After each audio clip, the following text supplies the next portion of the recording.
امبارح كنت بتكلم مع واحده شغاله معانا في شركه، وده كان اول مرتب تاخده ليها، وقالت لي انا هاخد المرتب كله وهشتري حاجه لبابا عشان كده انا اثبت له ان انا بعمل حاجه في حياتي ومش محتاجه له.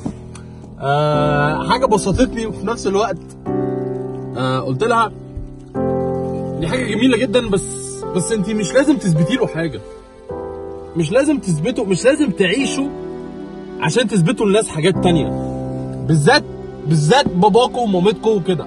انتوا عايزين يبقوا هم فخورون بيكوا ويبقوا عايزين كده، بس ما تعيشوش وتشتغلوا وتعملوا اللي انتوا بتعملوه عشان تثبتوا لهم ان انتوا مش محتاجين ده. التفكير ده غلط، وصدقوني اول لما تفكروا ان انتوا عايزين تعيشوا لنفسكم وتعملوا اللي انتوا بتعملوه ده لنفسكم وتحسنوا من نفسكم لنفسكم وتوصلوا لحاجه اللي انتوا عايزين توصلوا لها لنفسكم، هتتقدموا اسرع بكتير، عشان ده هيخلي تفكيركم احسن وهيخلوا عندكم مخكم هيبقى في مكان اكتر ان انتوا تقدروا تفكروا وتقدموا في حاجات تانية.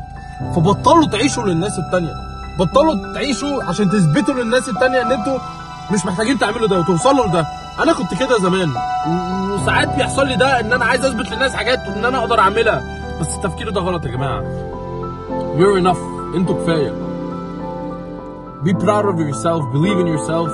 You don't need approval from anyone. مش محتاجين حد يapprove اللي انتوا بتعملوه. If you believe in what you do and you believe in the mission you have, then guys keep pushing guys. بس حاجه بسطتني كنت عايز اشير معاكم الكلام ده. Thank you for listening guys. I love you.